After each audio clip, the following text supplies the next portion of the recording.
Saludos y bendiciones en esta hora de la mañana. Qué gozo, qué alegría, qué bendición de Dios poder estar interconectados ustedes y nosotros en esta hora. Les bendecimos, les saludamos, damos gracias al Eterno porque su misericordia es para siempre. Dios es un Dios bueno, Dios es un Dios de propósitos y cada día de vida tiene un propósito extraordinario en Dios. No se trata de un día más, se trata de un día de propósito para servir, para adorar y honrar el nombre de nuestro Señor Jesucristo. Bienvenidos a la Escuela de Discipulado de Reino en la actividad correspondiente para el día de hoy, miércoles. Agradecidos del Señor por todas las personas que nos están siguiendo, que nos están apoyando, que nos están acompañando semana tras semana. Envían sus comentarios, sus palabras de bendición y por todo el pueblo que está orando para que esta escuela de discipulado pueda alcanzar a todas las naciones de la tierra. Jesús dijo en Mateo capítulo 28, verso 19, Él dijo, haced discípulos a todas las naciones de la tierra.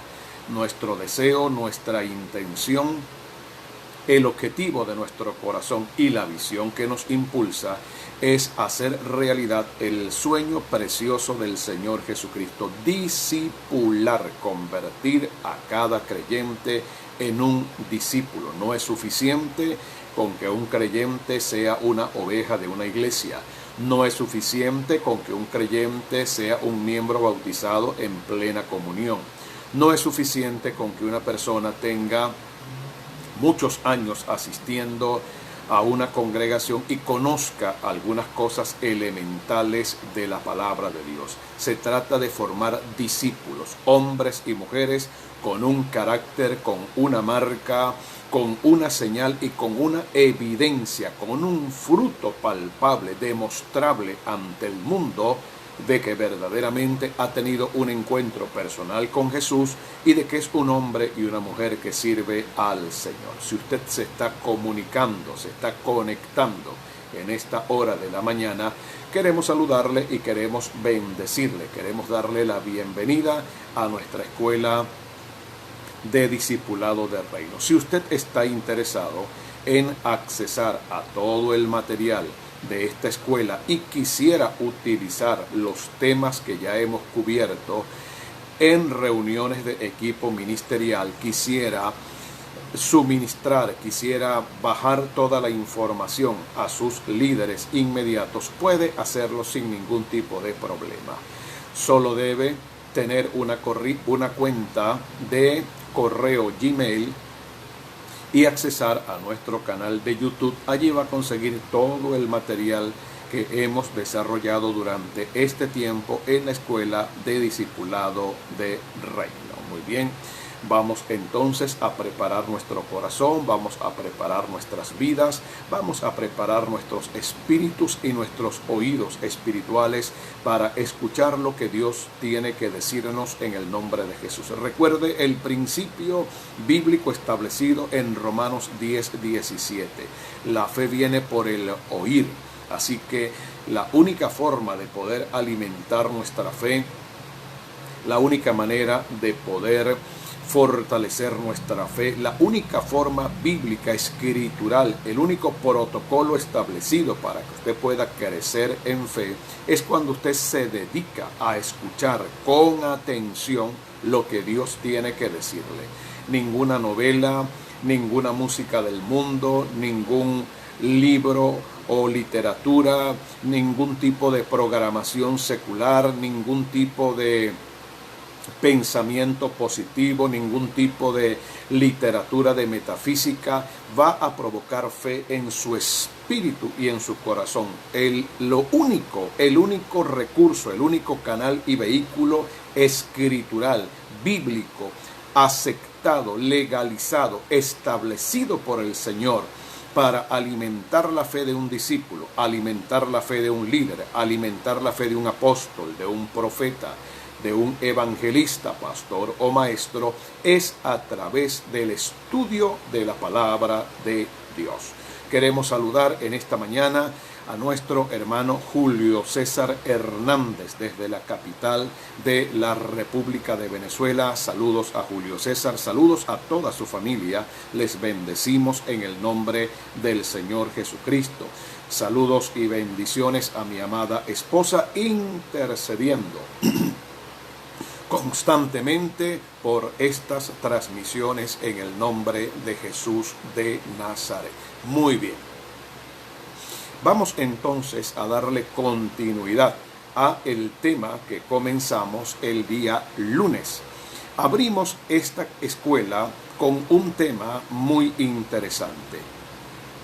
4 procesos para poder caminar en la unción de Dios. Si algo anhelan los ministros, o si algo anhelamos los ministros, si algo anhelamos los que estamos en posiciones de liderazgo, en posiciones de autoridad, si algo deseamos que se manifieste en nuestras vidas, es la manifestación sobrenatural del poder de Dios. La Biblia dice en la carta a los Hebreos, en el capítulo número 2, si usted está llevando nota del estudio de la enseñanza, Hebreos capítulo número 2, en el versículo número 4, hay un texto poderoso, hay un texto maravilloso que tiene que ver con el ministerio de los apóstoles del Señor Jesucristo en el primer siglo de la era cristiana. Y en la carta a los Hebreos, en el capítulo número 2, en el verso número 4, la Reina Valera 60 dice: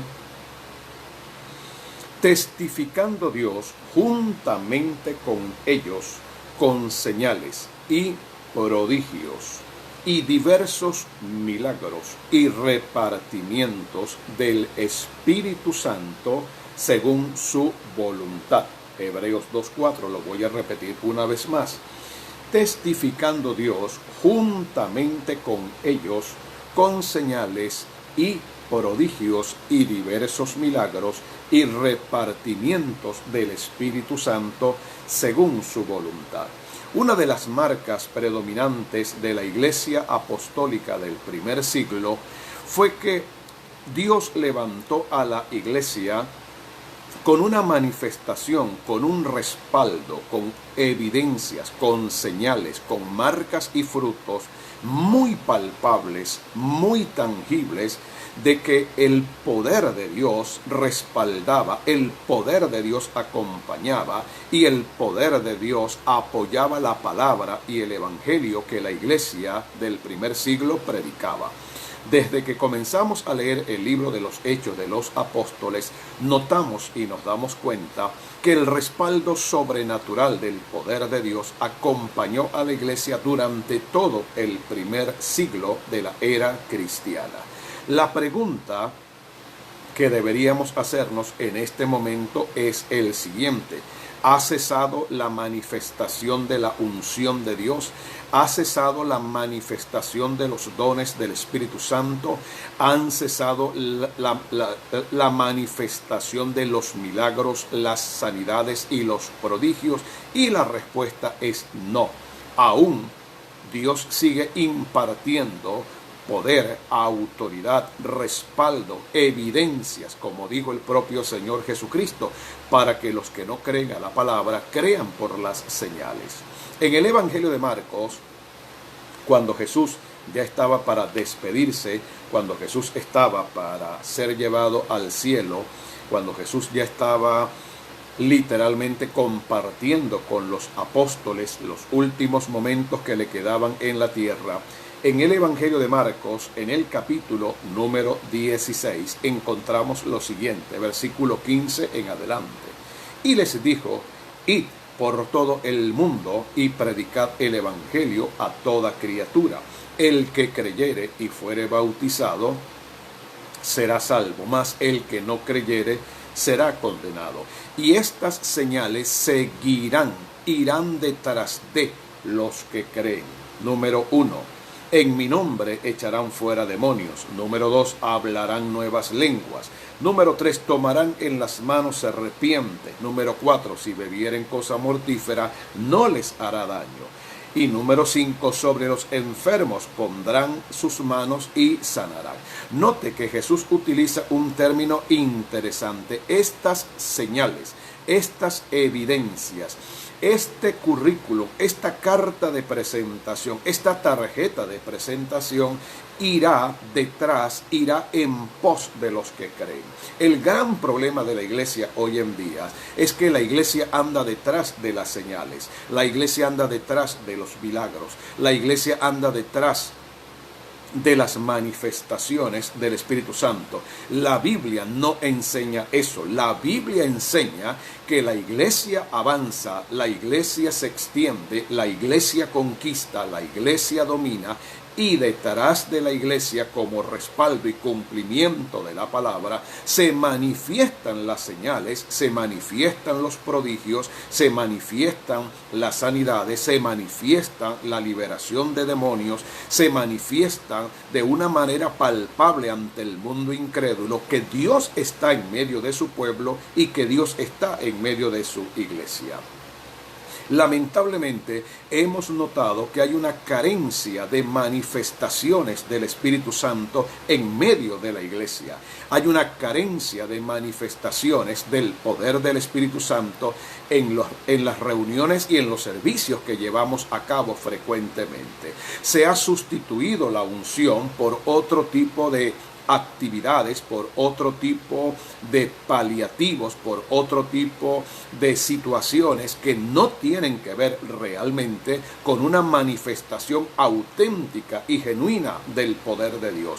En el mismo Evangelio de Marcos, en el capítulo número 16, en el versículo número 19 y 20, con lo cual cierra el Evangelio de Marcos. Préstele mucha atención a lo que dice Marcos capítulo 16, verso 19 y 20. Y el Señor, después que les habló, fue recibido arriba en el cielo y se sentó a la diestra de Dios. Y ellos, los apóstoles, los discípulos, los seguidores de Jesús, los hombres y las mujeres que habían creído a la palabra y que habían recibido la encomienda de predicar el Evangelio. Préstele mucha atención a lo que viene ahora. Y ellos, saliendo, predicaron en todas partes, ayudándoles el Señor y confirmando la palabra con las señales, con las evidencias que se mencionan en Marcos 16, versículo 17 y versículo número 18. ¿Dónde están las manifestaciones gloriosas del poder de Dios hoy en día?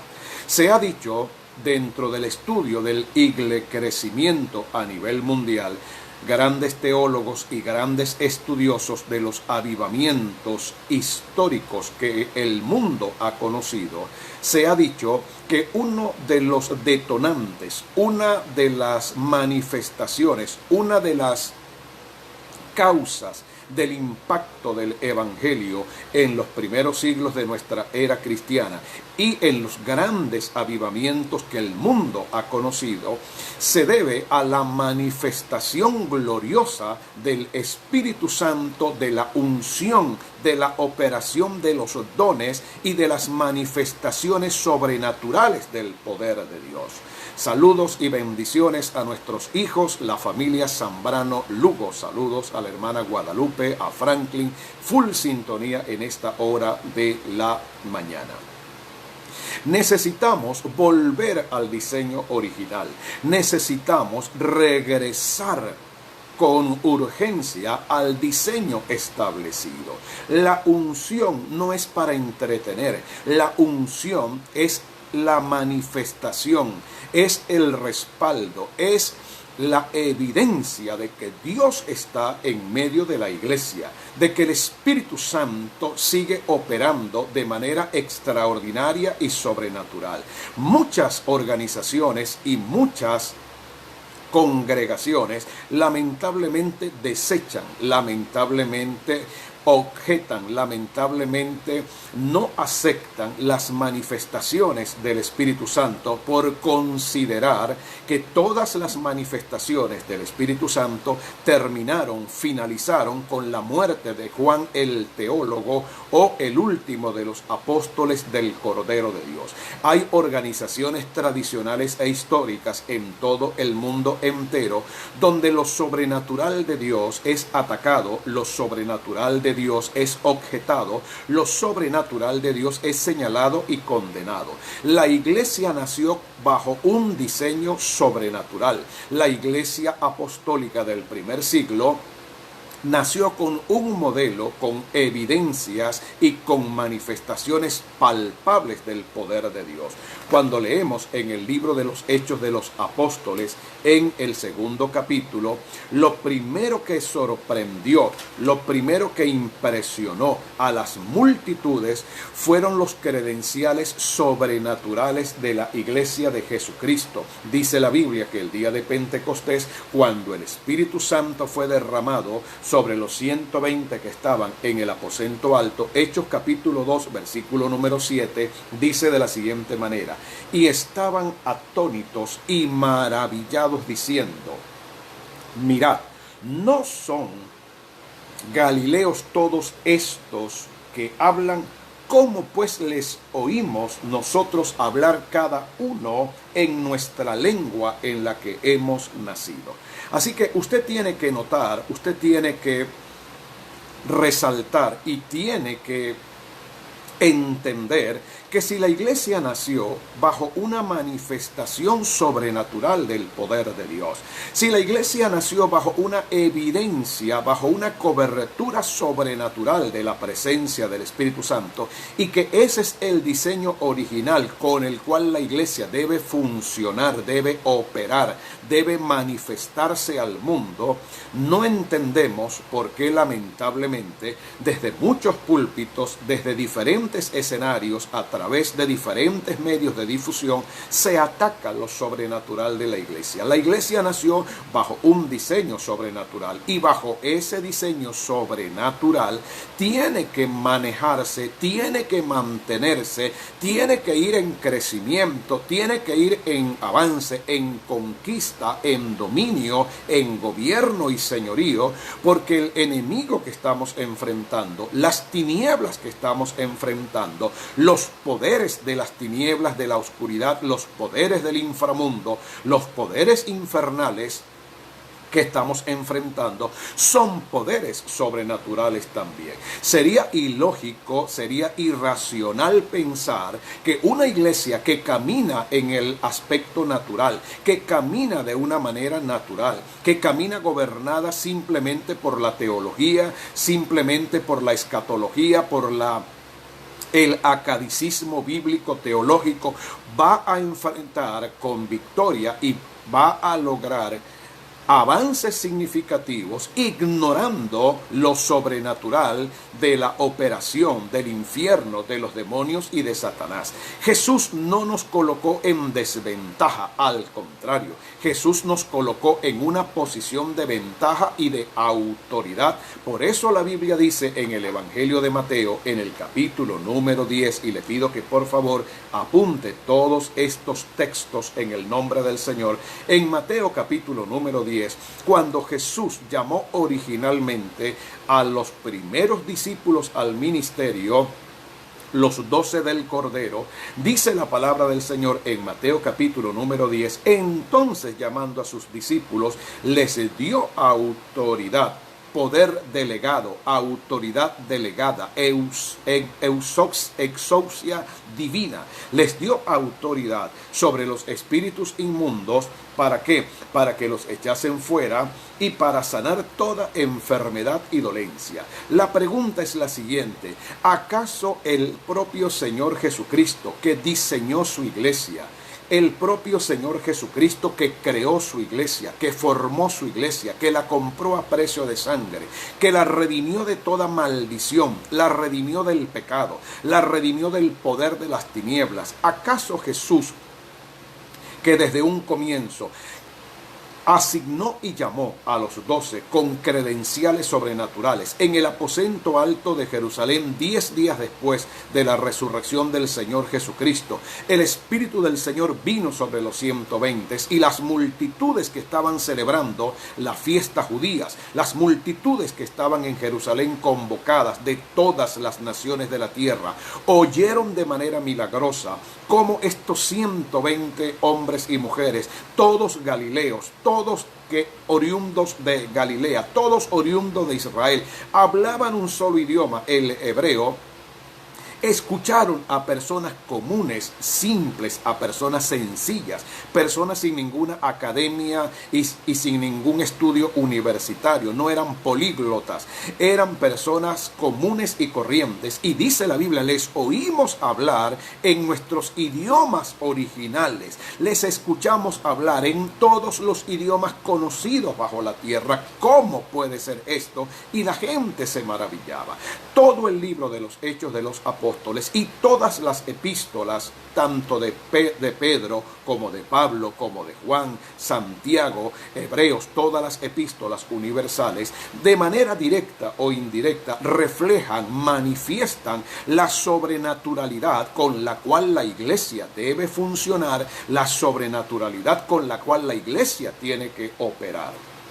Caminar bajo la unción, caminar bajo el poder sobrenatural de Dios no es una opción, no es una alternativa, es una necesidad en un tiempo donde estamos experimentando un gran conflicto espiritual, en un tiempo donde se está decidiendo el destino eterno de las multitudes y en un tiempo donde las tinieblas no están escatimando esfuerzos ni perdiendo el tiempo para tratar de avanzar y para tratar de arropar y arrollar a la mayor cantidad posible de almas para arrastrarlas a la condenación eterna. Cuando hablamos de la unción, estamos hablando de una marca, estamos hablando de una gracia, estamos hablando de la presencia, estamos hablando de evidencias, estamos hablando de un diseño original con el cual la iglesia nació y no se puede bajo ninguna circunstancia ni sustituir, ni divorciar, ni separar, ni tampoco aislar a la iglesia de algo que le pertenece por naturaleza. Se dice que después del tercer siglo de la era cristiana, siglo III, siglo IV, se hizo muy popular, después de la muerte de los apóstoles, se hizo muy popular una filosofía o una doctrina o mal llamada doctrina teológica conocida con el nombre del cesacionismo. La doctrina cesacionista o la doctrina del cesacionismo enseñaba que con la muerte de Juan el teólogo en el año 98, año 100 de nuestra era cristiana, había cesado la unción, habían cesado los dones. Había cesado el movimiento apostólico, habían cesado el ministerio profético, habían cesado los ministerios del Señor y solamente prevalecían en el siglo III o IV de la era cristiana el ministerio de los pastores, el ministerio de los evangelistas. De esa manera, los 5 ministerios originales de Efesios capítulo 4, versículo número 11, habían quedado literalmente liquidados, aniquilados y habían desaparecido con la muerte de Juan el teólogo. La doctrina cesacionista o la doctrina del cesacionismo, que significa el cese de las funciones ministeriales, el cese de los dones, el cese de las manifestaciones sobrenaturales del Espíritu Santo, no desapareció. Por el contrario, aunque hubo una especie de disminución de esta doctrina, siglos después, aproximadamente siglo XVII-XVIII, el cesacionismo comenzó a aparecer nuevamente en muchas universidades teológicas, el cesacionismo comenzó a aparecer en muchos institutos bíblicos, muchas iglesias, organizaciones cristianas, movimientos cristianos que se conocen como tradicionales o históricos, se levantaron bajo la bandera del cesacionismo. Es decir, no existen los apóstoles, no existen los profetas, no existen los maestros, los dones del Espíritu Santo cesaron. la manifestación del hablar en lengua cesó, la imposición de manos, la liberación de demonios, los milagros, las cruzadas evangelísticas, las evidencias palpables del poder de Dios ya no son necesarios. Ahora lo único que se necesita es predicar el evangelio y que la gente reciba a Cristo como Señor y como Salvador. El cesacionismo se ha convertido realmente en un punto y en una piedra de tranca en el gran mover del Espíritu Santo de Dios. Es cierto que muchos movimientos cristianos han cometido errores y excesos y abusos en cuanto a las manifestaciones del Espíritu Santo se refiere. Es algo que como maestro de la palabra no puedo negar. Es algo que como maestro de la palabra del Señor no puedo objetar. Se han cometido en nombre de la unción, se han cometido en nombre del Espíritu Santo, se han cometido en nombre de las manifestaciones del Señor, abusos, excesos, se han dado profecías falsas. Muchos ministerios han caído bajo espíritus de manipulación, control. Han sucedido una cantidad de cosas. Ha habido uso y abuso de la unción y de las manifestaciones de los dones. Pero el hecho de que muchas personas y ministerios se han desenfocado, se han desubicado y han tomado la unción, han tomado la presencia, han tomado el respaldo de Dios para hacer mercadería, para explotar las emociones de la gente, para darle un uso incorrecto a la gracia, al manto, al favor, al respaldo de Dios, no significa que no hay una unción genuina, no significa que no hay una manifestación del Espíritu Santo genuina, no significa que debemos objetar totalmente y tapar el sol con un dedo. Hoy en día la iglesia necesita recuperar eso que dejó abandonado en el camino. Los ministerios deben nuevamente recuperar lo que dejamos de lado en el nombre de Jesús. Ya por la gracia del Señor se ha dado una gran reforma y se ha dado un gran avance en cuanto a la recuperación y la restauración del ministerio apostólico, del ministerio profético, del ministerio quíntuple, del ministerio del maestro. La iglesia caminó por siglos enteros desbalanceada. La iglesia caminó lamentablemente yéndose a los extremos, suprimió 3 de los 5 ministerios y la iglesia caminó solo con pastores y con evangelistas. A partir de la década de los 80, nuevamente se comenzó a producir una reforma, un despertar, una ola de mover de Dios, y fueron restaurados nuevamente dentro del cuerpo de Cristo la adoración, fue restaurada la intercesión profética, fueron restaurados los ministerios apostólicos, los ministerios proféticos, nuevamente apareció la guerra espiritual, apareció la intercesión de alto nivel, la intercesión estratégica, la intercesión para conquistar naciones enteras. Así que a partir aproximadamente del año 1980 del siglo XX hasta este momento, aproximadamente unos 30-40 años, hemos visto un resurgir del diseño, del modelo, del protocolo establecido por el Señor, y hemos notado cómo la iglesia ha logrado avanzar significativamente de una manera muy prodigiosa, muy poderosa, y hay un marco de influencia de la iglesia de Jesucristo en este tiempo. Los teólogos y los historiadores y los estudiosos de los grandes avivamientos han llegado a la conclusión de que las manifestaciones del Espíritu Santo no son un adorno. Las manifestaciones del Espíritu Santo no son un maquillaje. Las manifestaciones del Espíritu Santo no son simplemente manifestaciones de histeria colectiva. Son un respaldo, una evidencia y una manifestación, una demostración visible de la realidad de Dios en medio de la iglesia. Cuando la iglesia descuida sus credenciales sobrenaturales, cuando los ministerios descuidan sus credenciales sobrenaturales, cuando el liderazgo descuida Los credenciales sobrenaturales con los cuales la iglesia fue creada, equipada, diseñada, establecida y enviada a establecer el reino de Dios, lamentablemente los frutos, lamentablemente los resultados, lamentablemente el avance de la iglesia queda seriamente comprometido.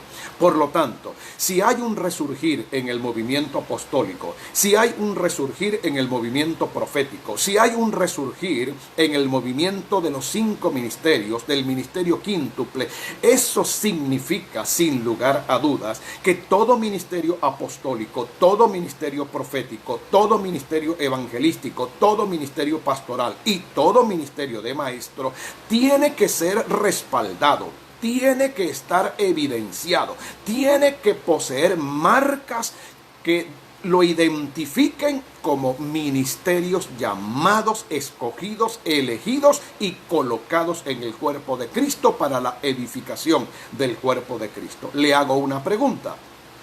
¿Se imagina usted al apóstol Pablo tratando de ganar multitudes, conquistando pueblos, ciudades, naciones y continentes, sin una manifestación y evidencias sobrenaturales del poder de Dios? En el libro de los Hechos de los Apóstoles, en el capítulo número 19, cuando el apóstol Pablo llegó a la ciudad de Éfeso, una ciudad entregada a la idolatría, una ciudad donde gobernaba un principado diabólico conocido con el nombre de Diana, la diosa grande de los efesios. Usted se imagina al apóstol Pablo simplemente disertando charlas de motivación personal, simplemente teniendo un programa de televisión, simplemente teniendo un espacio de radio, invitando a la gente a aceptar a Cristo. Cuando leemos en el libro de los Hechos de los Apóstoles, en el capítulo 19, acerca de la experiencia que tuvo el apóstol Pablo en Éfeso, leemos algo que es impresionante y que es maravilloso. Dice la Biblia que cuando Pablo llegó a Éfeso, Dios comenzó a hacer por la mano de Pablo milagros extraordinarios. Textualmente Lucas lo escribe de esa manera, milagros extraordinarios. Uno se pregunta, ¿por qué Dios obró milagros extraordinarios? ¿Por qué hay un énfasis tan fuerte en la expresión extraordinario? ¿Es que acaso un milagro de por sí ya no es extraordinario? ¿Por qué el calificativo de milagros extraordinarios por la mano de Pablo? Porque esa ciudad llamada Éfeso, esa ciudad donde se adoraba a Diana, esa ciudad donde se adoraba a Artemisa, esa ciudad donde había un culto que gobernaba, dominaba los aires, dominaba la cultura, la economía, la política, dominaba todas las áreas de influencia de la ciudad de Éfeso, donde Diana era un principado, un potentado establecido, arraigado.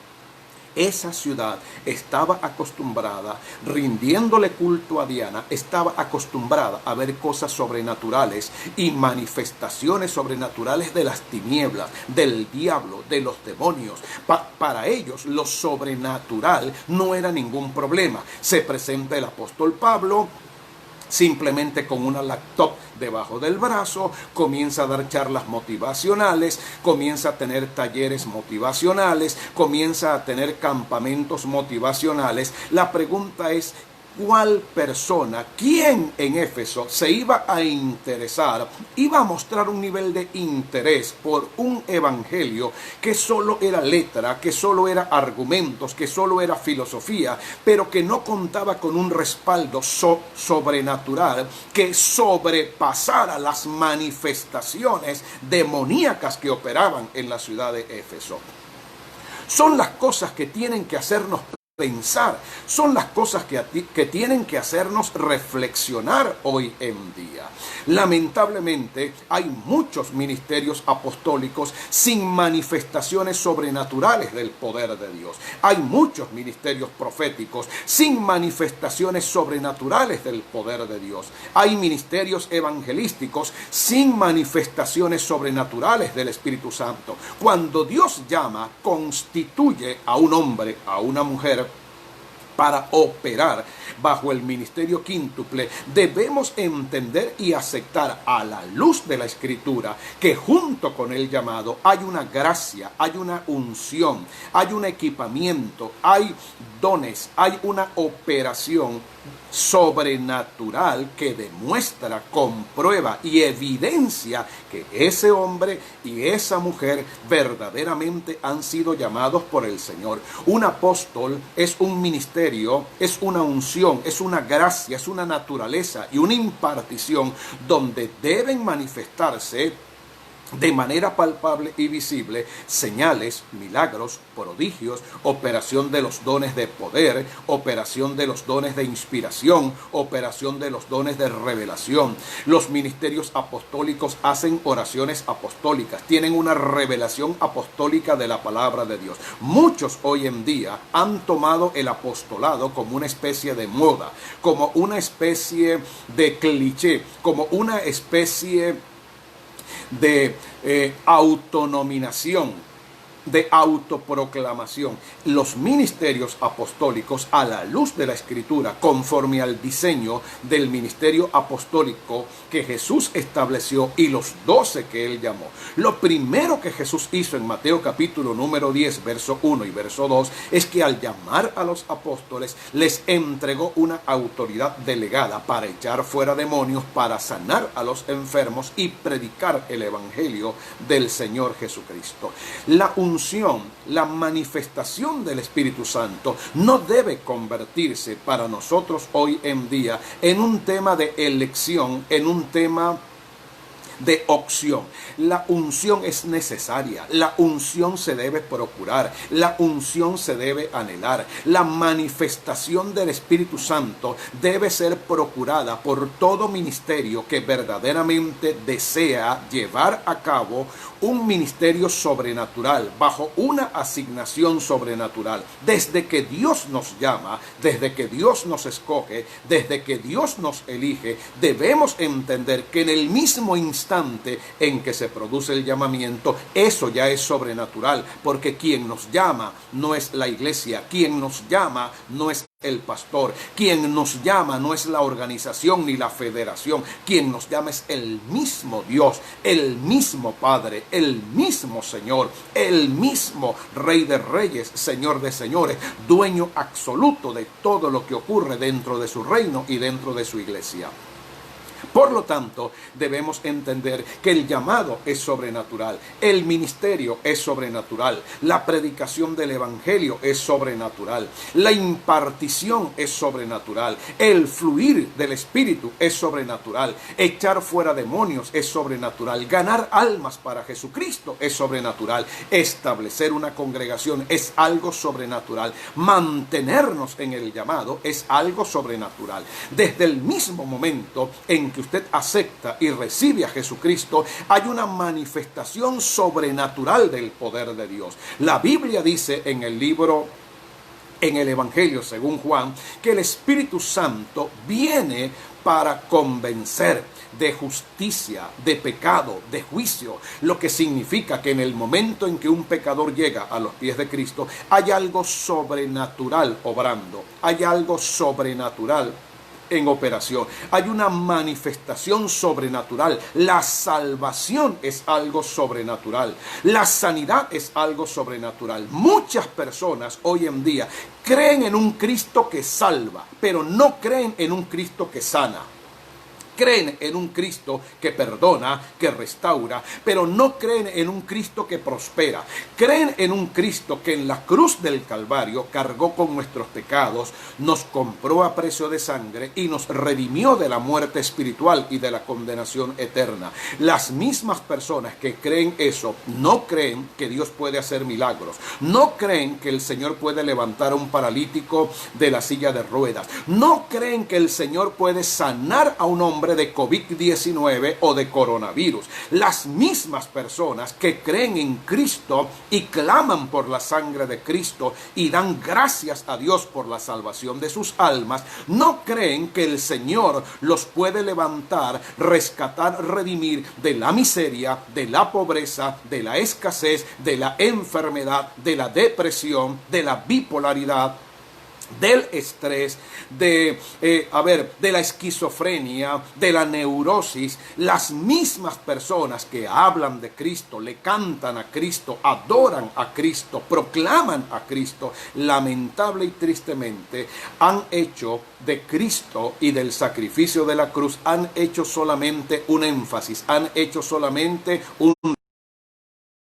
miran un aspecto de la vida de Jesús y un aspecto de la redención y un aspecto de lo que ocurrió en la cruz del Calvario. Solo miran la salvación, solo miran la redención. Uno debería preguntarse, ¿acaso Cristo, acaso el Espíritu Santo de Dios que llama, convierte, convence, transforma, regenera, restaura a una persona con su poder, no lo puede acaso sanar? ¿No puede acaso el Espíritu Santo milagrosamente restaurar tu matrimonio? ¿No puede acaso el Espíritu Santo milagrosamente restaurar tu hogar? ¿No puede acaso el Espíritu Santo milagrosamente liberarte de la inmoralidad sexual, del homosexualismo? ¿No puede acaso el Espíritu Santo de Dios liberarte de la adicción a las drogas, la adicción al licor, la adicción a los fármacos, la adicción al medicamento, la adicción a los calmantes, a los tranquilizantes, al Valium, a las pastillas para dormir?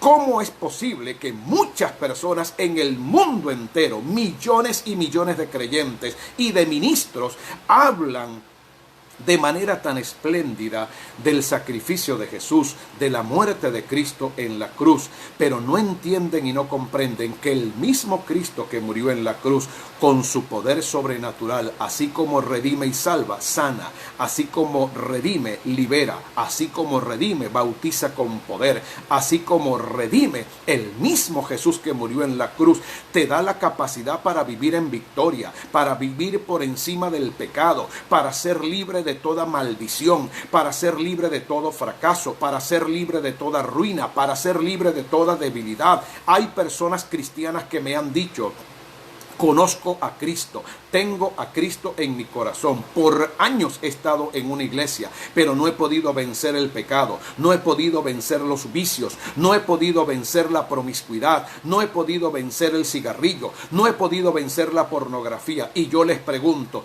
¿has creído en un Cristo que te salvó de manera integral o solo has creído en el Cristo de la historia, en el Cristo de la pasión de Cristo, en el Cristo de Hollywood, en el Cristo de Mel Gibson? El Cristo que murió en la cruz, murió para salvarte de manera integral, de manera completa y perfecta. La salvación no es algo que tiene que ver solamente con el alma. Algunos hermanitos dicen, dando testimonio en los púlpitos de las congregaciones: hoy le quiero dar gracias a Dios por la salvación de mi alma. Y con eso se quedan, hasta ahí llegan hasta el Calvario, no pasan hasta Pentecostés. Otros llegan al Calvario, pasan a Pentecostés, pero se quedan en Pentecostés, solamente hablando en lenguas. No pasan lamentablemente de Pentecostés al libro de los Hechos de los Apóstoles. Muchos se quedan en el libro de los Hechos de los Apóstoles y no pasan a las epístolas paulinas. Lo que le estoy diciendo es simple revelación básica de lo que significa caminar con Cristo, caminar en la dimensión del Espíritu, caminar en una dimensión de poder, caminar en una vida sobrenatural y sobreabundante, prometida, declarada y establecida por el Señor. David el salmista decía en el Salmo 103, y lo decía bajo una profunda revelación del Espíritu. David decía, Salmo 103:3, Él es quien perdona tus iniquidades en primer lugar. La salvación no tiene sustitutos, y el milagro sobrenatural más grande que Dios puede aplicar y que Dios puede efectuar en un ser humano se llama la salvación.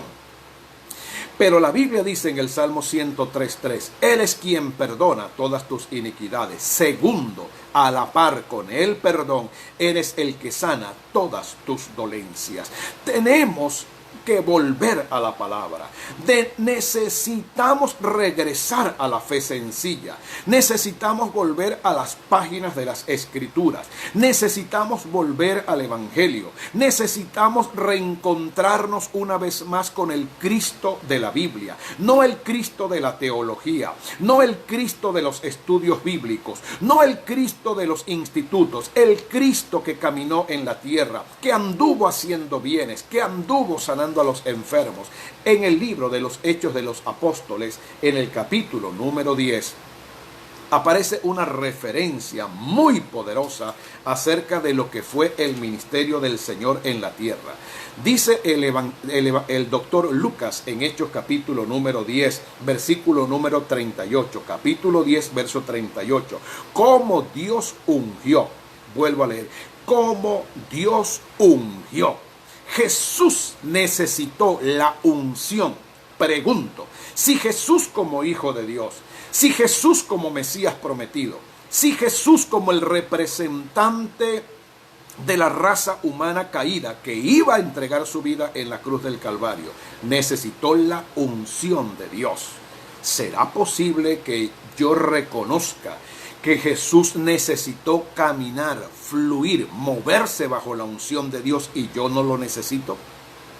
Allí le dejo algo para pensar y para reflexionar. Cómo Dios ungió, 10:38 de Hechos, con el Espíritu Santo y con poder a Jesús de Nazaret. Y cómo Jesús de Nazaret, que es el sujeto de la oración, ungido con el Espíritu Santo y con poder, anduvo haciendo bienes y sanando a todos los oprimidos por el diablo, porque Dios estaba con él. Jesús en el Evangelio de Juan, en el capítulo número 13, dijo las siguientes palabras: ejemplo les he dado en todo, para que como yo hice, ustedes hagan también. El mejor modelo, el único modelo bíblico, el único modelo ministerial, el único modelo válido, legalizado, que Jesús nos dejó en la tierra fue su mismo ministerio, fue su ejemplo y su persona. Ejemplo les he dado para que como yo hice, ustedes hagan también. Cuando no entendemos la necesidad de caminar en la unción, cuando no comprendemos la necesidad de fluir en la unción, cuando no comprendemos que la unción es algo necesario, que no es el privilegio de un grupo elitesco de hombres y de mujeres iluminados por el Señor, privilegiados por el Señor, una especie de casta sacerdotal exclusiva, como una especie de logia. La unción es para todos, la unción es para todas, la unción es para todo hijo y para toda hija que desee tener un ministerio como el que Jesús tuvo. La unción es para todo adorador, todo salmista. La unción es para todo músico, para toda danzarina, para todos los que están en el ministerio de las artes mímicas, el ministerio del teatro, la iglesia infantil, para los maestros y los pastores de la iglesia infantil, los líderes juveniles. En el libro de los Hechos de los Apóstoles había una regla y un requisito sine qua non. Sin eso nadie podía ministrar y nadie podía desarrollar ningún tipo de actividad, por doméstica o por pequeña que fuese. Dice la palabra del Señor en el libro de los Hechos de los Apóstoles, en el capítulo número 6, versículo número 1. En aquellos días, como creciera el número de los discípulos, hubo murmuración de los griegos contra los hebreos de que las viudas de aquellos eran desatendidas en la distribución diaria. Había un programa de ayuda social dedicado a las viudas de la iglesia. Había una atención particular hacia este sector de la población que estaba desfavorecido y que requería atención inmediata.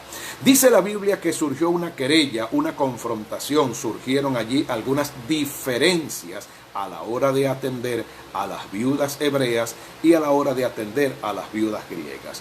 Los apóstoles hicieron la siguiente propuesta: busquen pues, versículo 3 del capítulo número 6, buscad pues, hermanos de entre vosotros, a 7 varones de buen testimonio, llenos del Espíritu Santo y de sabiduría, a quienes encarguemos de este trabajo. Hechos capítulo número 6, versículo 5. Agradó la propuesta a toda la multitud y eligieron a Esteban, varón lleno de fe y del Espíritu Santo. A Felipe, a Prócoro, Nicanor, Timón, Parmenas, a Nicolás, prosélito de Antioquía. Note que simplemente para llevar el alimento, llevar la provisión, entregar la ofrenda de amor a las viudas, los diáconos necesitaban un credencial, estar llenos del poder del Espíritu Santo. Muchas personas preguntan, ¿por qué nuestras reuniones no tienen un nivel de calidad y una manifestación visible del poder de Dios? ¿Por qué mucha gente no quiere asistir a las congregaciones? ¿Por qué muchas personas están cansadas solo de escuchar sermones y lamentablemente no ver el respaldo y no ver las evidencias que esa palabra promete y que esa palabra ofrece?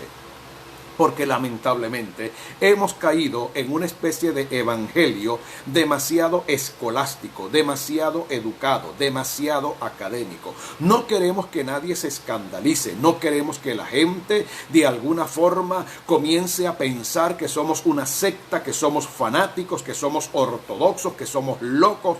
Lamentablemente queremos establecer nuestro propio orden dentro de la iglesia. Y alguien dijo en una oportunidad, palabras sabias por revelación divina, alguien dijo, mi orden dentro de la iglesia es desorden en el cielo. Y el desorden del cielo dentro de la iglesia es orden del Señor. Así que muchas veces a la hora de elegir, a la hora de escoger, a la hora de fluir, debemos entender una cosa. Necesitamos que la iglesia hoy se levante bajo un manto de sobrenaturalidad divina. Necesitamos que los dones del Espíritu Santo vuelvan a aparecer en medio de la iglesia.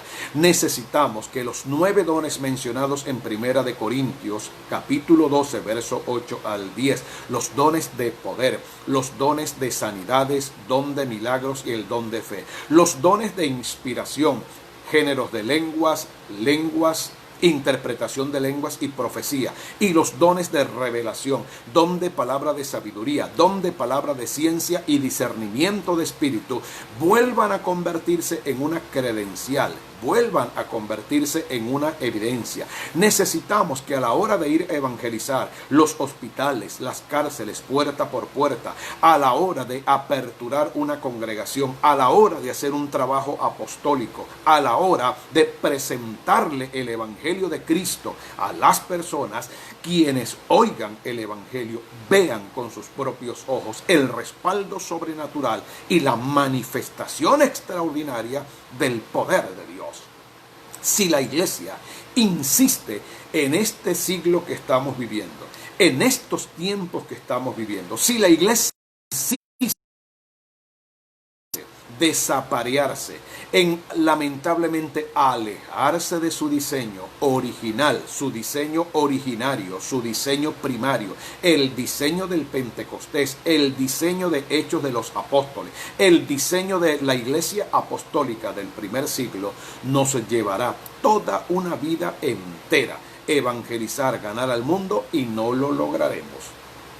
Si entendemos que la unción, si entendemos que los milagros, si entendemos que las manifestaciones del Espíritu Santo son la evidencia, las credenciales, es lo que grita a viva voz que Dios está en medio de nosotros, que Cristo se levantó de la tumba, que el sacrificio de Cristo es todo lo que la humanidad necesita, y que junto con ese sacrificio, junto con esa redención, junto con esa salvación, Dios está dispuesto a hacer cosas extraordinarias que el mundo, la ciencia médica, el diablo, los brujos, los hechiceros, santeros y satanistas jamás podrán imitar, jamás podrán hacer.